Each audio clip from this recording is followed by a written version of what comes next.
Hey free-to-play gang, welcome back to another video. So, brand new day, let's try this one more time. We're gonna try to use Abigail for both Holo Battle and RTA, and hopefully I can come up with something a little bit better than what I did in the previous showcase, which is completely trash. Okay, I didn't even know what the heck I was doing. So I think for today's video, what we're gonna do is we're actually gonna specifically look for fights that Abigail shines in a little bit more. So we're up against some strong players here, so let's see what I can use Abigail against. I can definitely use Abigail for team number 1. No, maybe not, right? Yeah, I can definitely use Abigail for team number 2 because her typing is perfect here, okay? So she can tank for me over here. Now let's focus on the team on the right. So I'm gonna be using Pritzker for the speed lead, and I'm gonna be using Abigail to push my guys up all the way to 100%, and maybe we can nuke just like that. I think this is probably one of the better ways to use Abigail, I think. Especially for Holo Battle at least. Alright, so let's go. Okay, let's see how this works. Hopefully I take the... Okay, I do not take the first turn. She's not gonna heal. Okay, so nothing really happened over there, right? So what I'm gonna do is, I do not necessarily need to push my guys because he's gonna move anyway. So as always, I'm just gonna push my own Abigail up. And she's gonna take another turn as well. Okay, that's pretty cool. We got one reset over here, which is, I guess it's fine. And now that they are immune, right? At least this Renzi is immune. This is potentially an issue for me. So I think right now what I'm gonna do is, I'm not gonna transform. I think I'll just use my second skill to do the buff stripping, right? So here we go. Let's remove all of that. We didn't... We didn't remove it from Renzi. Oh my god, this is gonna suck. This is gonna suck. Oh my god, so close. So freaking close. Guys, please do not die. Okay, we have the revive here, okay, so that's a good news. But what I think I can do right now is I might be able to push my guys all the way up. I think so, 70%, right? He's currently at 22% AP, which means that he will need another 8% AP afterwards, because my third skill is not maxed out at all, right? So only 70% AP here. And that will mean that their Hengria is going to take a turn. So I don't think I want to risk it because I think the Hengria is probably going to one-shot my Gaius. So because of that, I might just try to put a Clara to sleep instead, or maybe I just put the Renzi to sleep. Yeah, see? My Gaius would have died. Okay, no problem. I'm just going to revive Gaius with my with Abigail here, right? So like so, revive. Oh my god, his HP is so low. Oh my goodness. Okay, so that was a huge mistake, isn't it? Because they were all going to take their turns. So they were just going to go for my guys instead. Okay, so this is one way that you should not play Abigail. Alright, this is probably like the one thing you don't do, which is to not skill her up at all. Okay, we still have a chance here, right? Because now their AP is relatively low. I think I can go ahead and push Gaius, and I think he might get a turn. Okay, wait, we did get a turn, here. Let's just do this time around. Let's just do all the damage that we can do. Hopefully something happens, right? Nothing happened at all. Absolutely nothing happened. Huh, this is so puzzling. This is so freaking puzzling right now.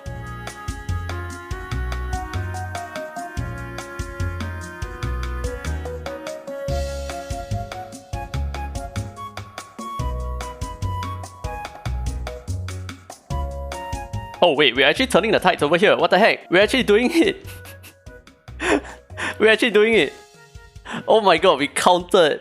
Wow, that was so sick. That was really good. Okay, that was actually quite fun. So here are my initial thoughts about using Abigail in Holo Battle. I don't think that the way that you want to build her is in a direct speed clip. So like for example, running a Tia and then Abigail and then maybe let's say a Gaius. I don't think that is necessarily the right way to play her unless you have an Unas. I think if you have an Unas, then you have a double AP push. So Unas with the speed lead is going to AP push Abigail up to like 100% AP, and then that's when she uses her third skill. If you have an Unas, I think that works out really well for you.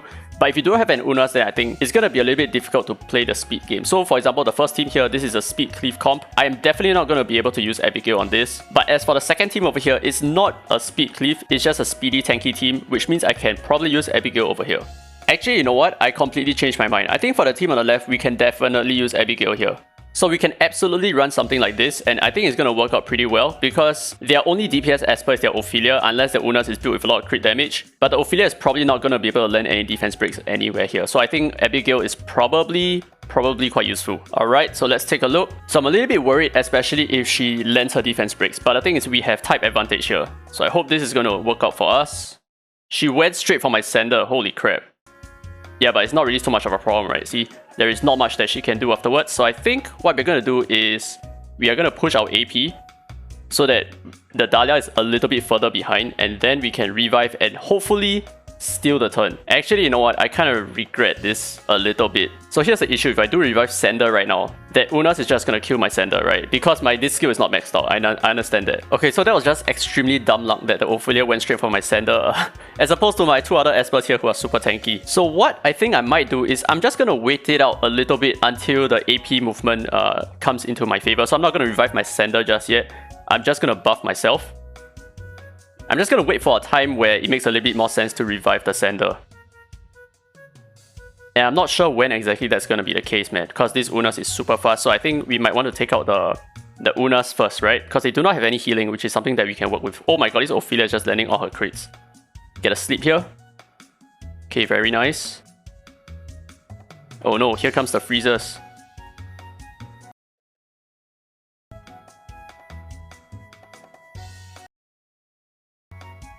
Wow, this Ophelia really knows how to crit. Oh my goodness, this Ophelia really knows how to crit. What the hell?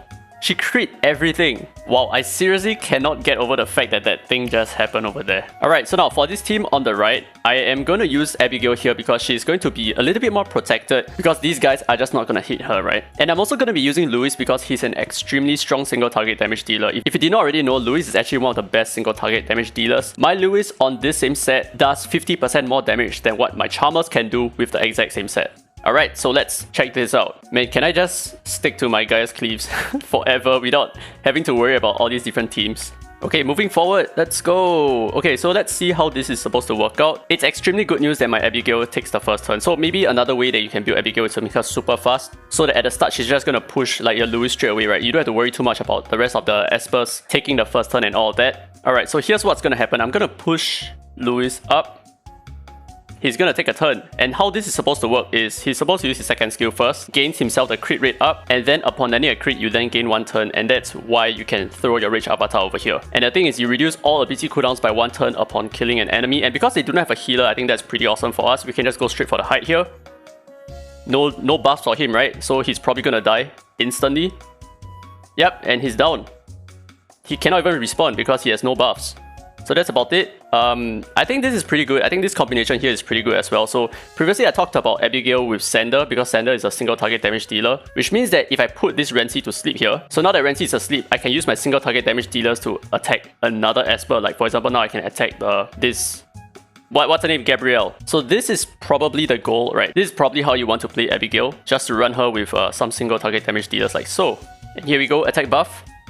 And we can probably do the same thing on this Gabrielle here. I think we should be able to kill her even through her defense break.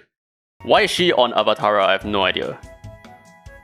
Yep, there you go. And then this Renzi is probably like free frag from here on. GG. Okay, I like this team a lot. This team is really good. But obviously, what you need to do is to make Abigail super fast. But that's a problem, right? Because if you make her super fast, then what about your Dahlia? Your Dahlia should be super freaking fast. So I think it's kind of like a toss-up. If you want your Dahlia to be super fast to run something like this, then you need to compensate on your Abigail and hope that your Abigail is still faster than whoever's on the other side, which is a double gamble in my opinion. So most of the time, if you're up against 2 very fast teams, you need to predict which team is going to be faster, and then you use your Dahlia on that team that is going to be faster. Now, as for the RTA portion of this video that I wanted to do, I think I'm just going to skip it because it has become very clear to me that I need that 100% AP push. If not, it doesn't really make a lot of sense to use Abigail in a lot of situations. So she's going to be one of those Espers that you need to max out your skills, and it's also for good reason because as you can see here, I am using her for Shadowfire as well. So it's not as if I'm not using her in any other content. The 2 main content that I'm using her in right now is Holo Battle and Shadowfire. I'm not really touching RTA all that much. I kind of suck at RTA if you didn't already know, but I do know that if you cap out her skills and just make her super fast, then she's definitely going to be very useful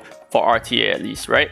So these are the main areas that I will use her. I wouldn't really use her in other PvE content. I don't think she... Well, I mean, I might use her for the rest of the Desolate Lands, but in terms of like Ritual Miracles, I don't think that it makes a lot of sense to build her for that because there are other Espers that do the same job. But it's not that she's bad, okay? She's actually quite useful for new players in those aspects. But anyway, that's it for this video. Hope you guys enjoyed it. If you did, don't forget to leave a thumbs up. It really helps the channel, and subscribe for more Dislyte content. Now with that said, this has been very free to play, and as always, I will see you in the next video. And I do think that after Everett, I will definitely try to skill her up.